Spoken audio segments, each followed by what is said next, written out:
آج ہم ایک ایسی عادت پر بات کریں گے جو اکثر ہماری ذاتی ترقی اور معاشرتی صحت کو آم، آپ کہہ سکتے ہیں کہ اندر ہی اندر نقصان پہنچا رہی ہوتی ہے، اور وہ عادت ہے اپنی غلطیوں کا بوجھ دوسروں پر ڈالنے کی۔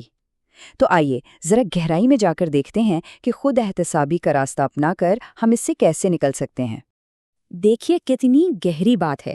ہماری آج کی گفتگو کا آغاز اس ہی نقطے سے ہوتا ہے۔ یہ ایک بہت ہی زبردست استعارہ ہے جو اس انسانی فطرت کو دکھاتا ہے کہ ہم اپنی ذمہ داریوں سے کیسے بھاگتے ہیں۔ روشنی یعنی سچائی بالکل ہمارے سامنے ہوتی ہے، لیکن ہم آنکھیں بند کر لیتے ہیں، اور پھر جب اندھیرے میں بھٹکتے ہیں تو امید کرتے ہیں کہ کوئی دوسرا ہمیں راستہ دکھائے گا۔ اور یہ ذہنیت ہمیں اپنی زندگی کے تقریباً ہر پہلو میں نظر آتی ہے۔ کوئی ذاتی ناکامی ہو یا سیاسی اختلاف، ہم فوراً کسی اور کو ذمہ دار ٹھہرا دیتے ہیں۔ کسی نئی ٹیکنالوجی کو سمجھے بغیر اسے فتنہ کہہ دینا یا اپنے گناہوں کا سارا ملبہ شیطان پر ڈال دینا، اصل میں یہ سب خود کو معصوم اور بے قصور ثابت کرنے کی ایک کوشش ہے۔ تو آئیے ذرا پہچانتے ہیں کہ یہ رویہ ہماری روزمرہ زندگی میں کن شکلوں میں ظاہر ہوتا ہے، اور ہم کیسے کبھی جان بوجھ کر اور کبھی انجانے میں اپنی یہ حقیقت سے نظریں چراتے ہیں۔ یہ بہانے ہم سب نے سنے ہیں اور شاید کبھی بنائے بھی ہوں۔ ہم اپنی تربیت کی کمی کو زمانے کی خرابی کا نام دے دیتے ہیں، بچوں کی غلطیوں کو نئی نسل کا مسئلہ کہہ دیتے ہیں، اور کاروباری ناکامی کو قسمت کا لکھا مان لیتے ہیں۔ یہ سب وہ آسان راستے ہیں جو ہمیں خود احتسابی یعنی اپنے آپ کا محاسبہ کرنے سے بہت دور لے جاتے ہیں۔ لیکن سوال یہ پیدا ہوتا ہے کہ آخر ہم ایسا کرتے ہی کیوں ہیں؟ اس رویے کے پیچھے اصل وجوہات کیا ہیں؟ کیونکہ دیکھیے، جب تک بیماری کی جڑ کو نہ پکڑا جائے، اس کا علاج ممکن نہیں ہوتا۔ تو اس کی 5 بڑی وجوہات ہیں۔ سب سے پہلے تو ہماری انا، جو غلطی ماننے کو اپنی توہین سمجھتی ہے۔ پھر علم کی کمی، جس کی وجہ سے ہم چیزوں کو سمجھنے کی بجائے الزام لگانے کا آسان راستہ چنتے ہیں۔ روحانی کمزوری، معاشرتی دباؤ، اور ہاں، سب سے بڑھ کر یہ کہ دوسروں پر تنقید کرنا آسان لگتا ہے، جبکہ اپنی اصلاح کرنا ایک بہت مشکل کام ہے۔ اور یہ مت سمجھیے گا کہ یہ صرف ایک ذاتی مسئلہ ہے۔ نہیں، اس کے اثرات بہت گہرے اور تباہ کن ہیں، جو ایک فرد سے شروع ہو کر پورے کے پورے معاشرے کو اپنی لپیٹ میں لے لیتے ہیں۔ سوچیں، جب کوئی اپنی غلطی مانے گا ہی نہیں تو وہ سیکھنا بھی بند کر دے گا۔ اس سے ذاتی ترقی وہیں رک جاتی ہے۔ جب ہر کوئی دوسرے کو ذمہ دار ٹھہرائے گا تو معاشرے میں انتشار بڑھے گا، لوگوں کا آپس میں اعتماد ختم ہو جائے گا، اور روحانی طور پر بھی انسان جواب دہی کا احساس کھو دے گا۔ اس رویے کا سب سے خطرناک پہلو پتہ ہے کیا ہے؟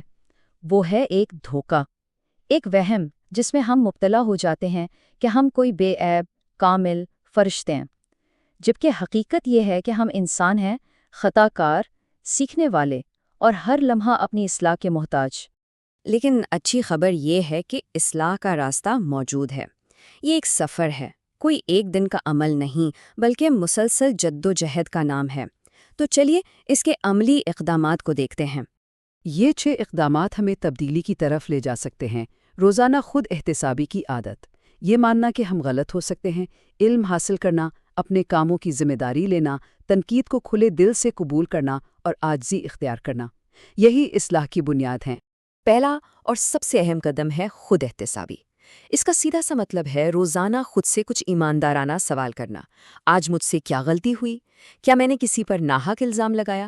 یہ چھوٹے چھوٹے سوالات دل اور دماغ کے بند دروازے کھول دیتے ہیں۔ یہ ایک بہت ہی چھوٹا سا جملہ ہے، لیکن اس میں بہت بڑی طاقت چھپی ہے۔ جب کوئی شخص یہ مان لیتا ہے کہ ہاں میں غلط ہو سکتا ہوں، تبھی وہ سیکھنے اور بہتر بننے کا عمل شروع کرتا ہے۔ یہ انا کے خول کو توڑ کر حقیقت کو دیکھنے کا پہلا قدم ہے۔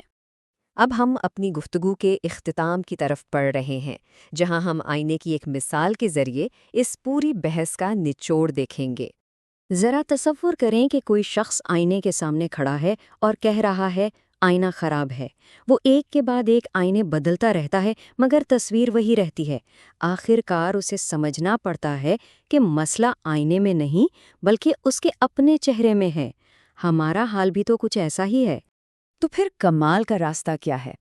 اپنی غلطیوں کو تسلیم کرنا، دوسروں پر الزام لگانا بند کرنا، علم اور سمجھ کی تلاش کرنا، عاجزی اختیار کرنا، اور سب سے بڑھ کر یہ یاد رکھنا کہ ہم انسان ہیں، فرشتے نہیں۔ کیونکہ جو شخص خود کو کامل سمجھتا ہے وہ کبھی کامل نہیں بن سکتا۔ اصل کمال کا سفر تو وہ شخص شروع کرتا ہے جو اپنی خامیوں کو پہچانتا ہے اور انہیں دور کرنے کی کوشش کرتا ہے۔ یہی وہ لمحہ ہے جہاں انسان خود سے سچ بولتا ہے اور یہی سچ اس کی اصلاح کا پہلا قدم بنتا ہے۔